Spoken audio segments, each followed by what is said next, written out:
fourth, and Michael Addison, one of our lead riders, who's been doing well in the championships and seniors for the last few years. And you got your young boy here, Tommy? Yeah, I've got two boys, only one here at the Nationals, young Tom. Yeah. And he's just finished number 2 WA, so we're quite proud of his achievements. Congratulations, Tom, that was a good effort, hey? And yeah, we're hoping that he'll get through qualifying and have a good run.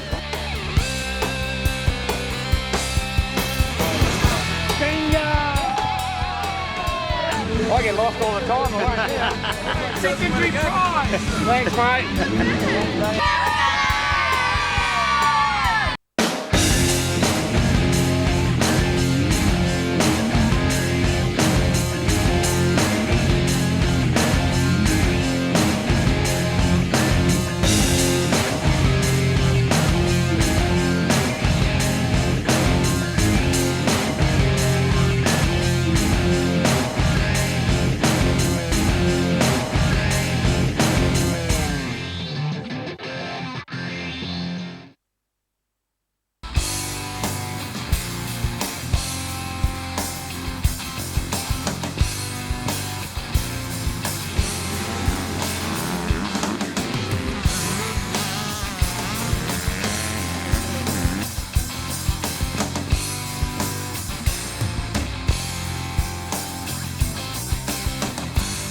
So how long did it take you to get here? It took us 3 days to come up in the truck, or two and a half basically. A day to get over the Bass Strait, of course, with the truck. That was for us. A lot of them flown up, haven't they, Ken? Yeah, we flew up through to Brisbane and then drove from Brisbane through to here on the Monday. And how many bikes in the truck? About 20 odd bikes, yeah. And all our gear, all our heavy spares, everything. Push bikes, the works. It was. So is this real shoestring stuff for you guys, or is it? Oh, we've got it to the bone, you know what I mean, as you do. But it's just, we just do it for the kids. That's what it's about. And we sort of know each other through the state rounds at home, I suppose. And someone knows somebody who knows someone, and you know what I mean. And next minute we're away. We've got them loaded up and we're on our way to bloody northern Queensland. So yeah, a bit of a change from Tasmania. Yeah. So what are the ages of the riders you've got here? The youngest one is young Monty. He'd be 5, and of course the eldest is 15. So, yeah. So how do you think Monty's going to go in this competition? Oh, well, it'll be an eye-opener for him. But I mean, it's only here to enjoy it, have some fun, and a little bit of experience for him, and for all of us. Well, we found a good spot over there in the corner to get the dust off. It's called the bar. Yeah, like our boys, you know, they're competing with against 120 riders to try and make the final of 40. Well, we're used to racing against 25, you know, and in a state title or something like that, maximum would probably be 35. Yeah. So, any problems so far? Oh no, just the usuals. You know what I mean? No, just a few foul plugs and a few bits and pieces, but no, all good. All very good actually. No breakages or anything so far? Oh, we've had a few, couple of offs, only just a few broken levers and so forth, and you know, hearts broken. But I mean, they'll be right. They'll get out there and they'll get amongst them. We'll do well. As the sun sets and the day's racing is over, some know it's going to be a long night of bike repairs. It's got a massive miss in it, and yeah, just can't get it going. As soon as she goes out, it goes half a lap and then just conks out, so just going to check all the wiring and do the carby and everything and put a new plug in it and just see if we can get it right. A couple of hours at least, yeah, into the night, put it that way. Come from central Queensland, so more hard pack up there. And yeah, but they're getting used to it. Tomorrow will be a better day. Mate, I bought that van there in January and I've got 45,000 Ks on the clock already. So yeah, we clock them up, I guess. Everyone, in the sport, mate, everyone clocks them up, eh? Oh, it's just we're here with our son, who's Jack Penny. He's riding bike 407 and he's had 2 qualifying so far, so one more tomorrow. So he should be hopefully on the starting grid for Saturday and Sunday. He realises what the commitment is, and he's really good. He'll listen. Once he gets on the line, he's just focused. You just can't get anything out of him. You know, like as soon as he lines up, the instructions are gone. Nothing happens. So you got to get the information into him before he lines up. we set up like this so we can do it. Like we're doing this usually every second weekend. So if you have to motel it every second weekend, it gets very expensive. So by doing it this way, you're with the social side of it. So you sit back of an afternoon, have a few beers. You're right here all the time. You're not having to worry about is the race on or isn't it on. You're right here with the action, and you're meeting a lot of different people. I mean, any sport is healthy for kids, and you get them here. I mean, the kids get to mix with everybody. It's like they're on the racetrack during the day and they're challenging each other, and yet for the young fellas, the moment they hop off their bike, they're all kicking a footy around or throwing a tennis ball, you know. So it's just that mateship, and that'll stay with them because these kids, you know, 7, 8, 9 years of age, they're going to still be here in 10 years' time, still rubbing shoulders on the racetrack with the same kid they were 10 years ago. So there's a lot of mateship there for the kids, and that's the best thing about camping. They all get to mingle through the camp.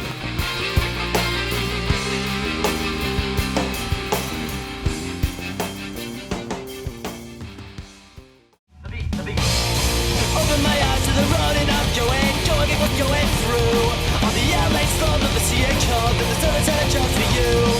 See through the fog and see through the darkness of the people sitting on the street.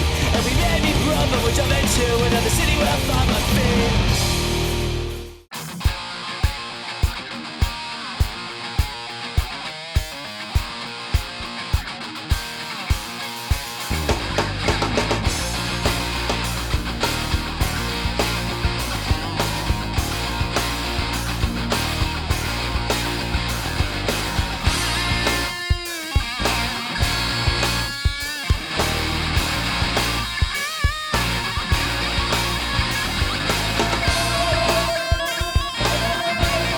Jordan, I know you've been racing here and you didn't qualify, but that's not really where your passion is it?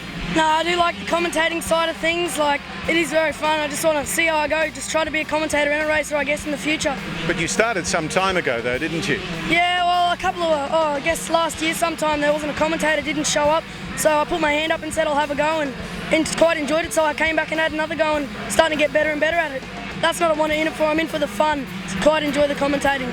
So you'd like to go to the States and commentate over there? Do you think they'll understand your accent? I'll probably get an American accent if I head over there.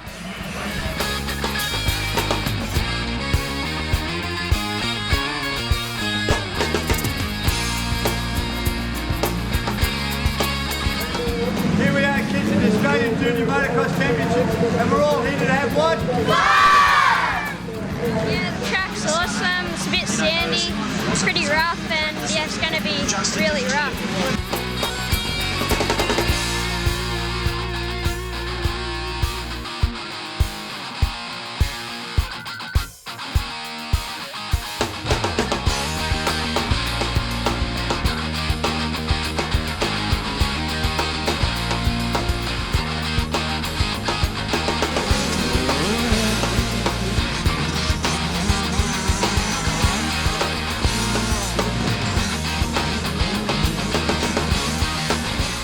It was Liam's race in the 65s, and he had a bit of trouble there. It stalled out on the track there and couldn't get it going. He wasn't happy. All the officials had to go at getting it going, and they couldn't get it going. But eventually we did. I ran out there and got it sorted, and he took off, finished the race. So we'll see how we go. And mate, you're a little bit upset? Yeah. Not real happy, huh? Nah. Well, mate, we can just keep the fingers crossed, and hopefully you can qualify in that one, huh? Yeah. Roscoe, it's obviously the weekend of racing and the championships on Sunday. What do you think of it so far? Well, we're getting ready for the first sets of finals that will lead the way, basically, the guys that are going to pan out at the end of Sunday afternoon. Some of the racing already in just a pre-qualifying has absolutely been sensational. Now, when we spoke earlier in the week, of course, we were discussing the track. How much has it changed? Look, Tone, they at the end of each morning or at the end of each day's racing and morning preparation, they get around, they level it out a little bit, give it some grading, try and eliminate something that might be considerably dangerous. Obviously, they prepare it and water it as much as possible to try and keep the dust down in the later parts of the afternoon. We've had some quite warm weather, and basically the club's doing a fantastic job. Anybody standing out right now in your mind as who could take out the the seniors? Look, you'd have to say Ty Simmons. I mean, Ty's had a big 5-month preparation over in the US, and Loretta Lynch, he's 7-time Australian champion already. This is his swan song. He'd want to go out on top, and he's pretty well won every pre-qualifying to date, and he'll be at the top of the leaderboard, I would suggest, at the end of the weekend.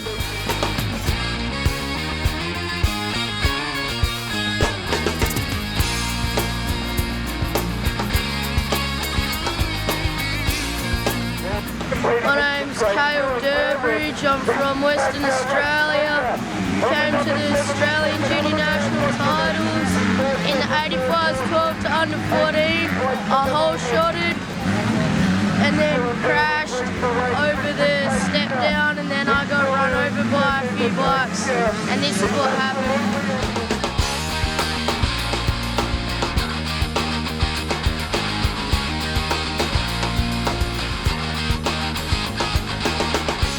So Jamie, how long have you been running this now? Currently we've just been running for about 6 months now. So this is your first show? Yes, it is, yeah. How's it been going so far? Excellent, got a good response. It's going really good. You're up against some big names though, aren't you? Definitely, absolutely. You're very passionate about this though, aren't you? I mean, you've done all your own designs. Yeah, it's something I've always wanted to do for about 6 years now. Finally got around to doing it, and you know, as I said, it's with a passion, so that's what keeps me motivated, it's what keeps me going. I love the sport. You know, motocross is a great sport to be in, and doing something that I love, and you can't get better than that.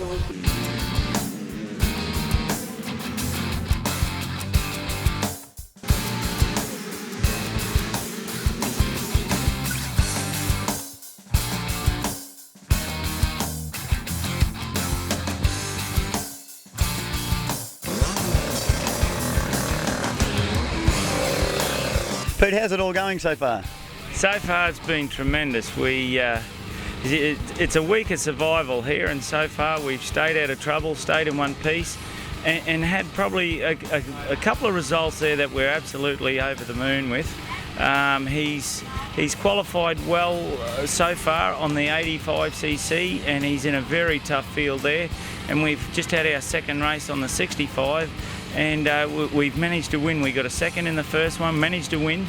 And like Ricky Carmichael said, you know, your championships are won on your bad days. We probably haven't had the best of races. Yesterday was a tough race. He come from a long way back, got filled in. His goggles were muddy and that. He never gave up, and he finished. He was probably lucky to get a second, but hey, we'll take the results any way we can. He's got a first in that one. Look, he's in the points lead now, but by no means do we think that, you know, this champion. There's a lot of good riders out there. But how do you find these conditions at the moment? Yeah, they're pretty good. It gets really tough when all the braking bumps start coming out, getting square edge, and it's kicking you over the bars, so yeah, track's getting really tough. You really have to think about your lines, don't you? Yeah, you got to find different lines, because you got to find new lines, because everyone's trying to take all the good lines, and you got to find another line to try and get around. And apart from meeting fabulous people all around the sport, one thing that I'm glad about, the kids being motocross. You can't be a sook, you know. She can be a brutal sport at times, and it teaches the kids resilience. As well as you got to deal with adversities. Hey, you might think, hey, geez, I'm the hot property at the moment, and something might fail with a bike, or you might crash or something, put yourself out of contention. You know, you learn to deal with adversity like that, so it builds character for a kid that's, you know, young enough, well, earlier on in their lives.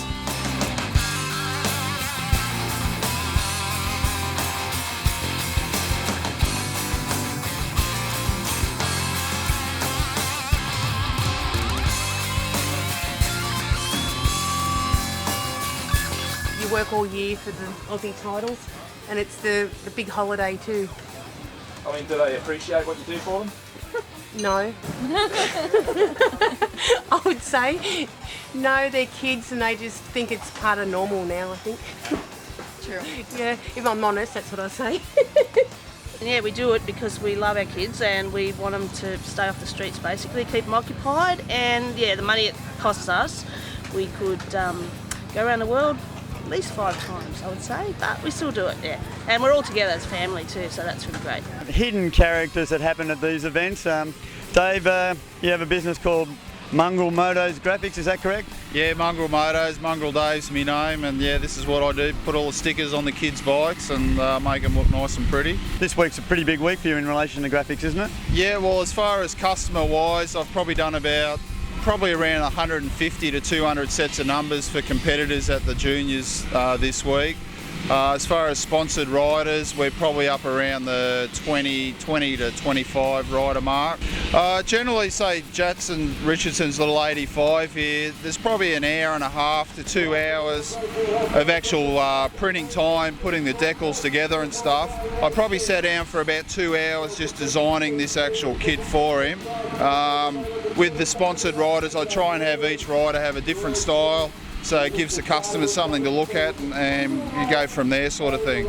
Stuff with the Motor X boys is obviously One Industries is one of the major sponsors on the Motor X team, and my job for them really is just to, all they do is produce numbers for, say, the Ryan Marmots and Jay Marmots and the likes of Ty Simmons and Todd Waters and stuff. Until they get to that level, One Industries don't supply their race numbers, so I actually copy the One Industries style, their artwork, and yeah, I don't put my logo on there, and it's not my artwork, so it's more just helping the boys out, and me and my wife get a great pleasure out of seeing our stickers go around on some of the fastest kids in the world.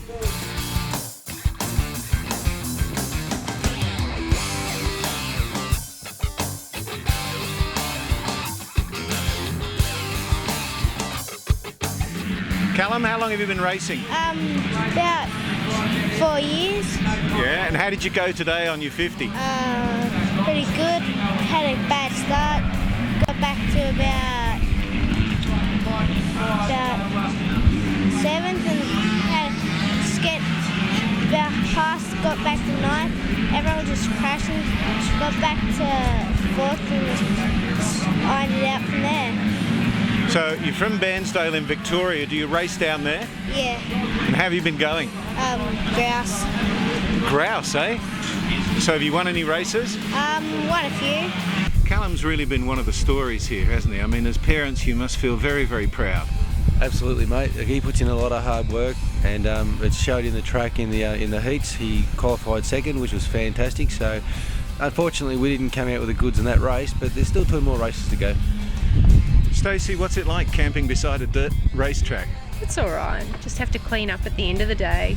It's all right. Why did you decide to camp at the track? Mate, just to be part of the scene. The atmosphere's all here. It's really great. We could have stayed elsewhere on the Coolum coast, on the Sunshine Coast, but just good to be here with the atmosphere, just talking to people that you've never met before, and just to be more of a part of it, I guess.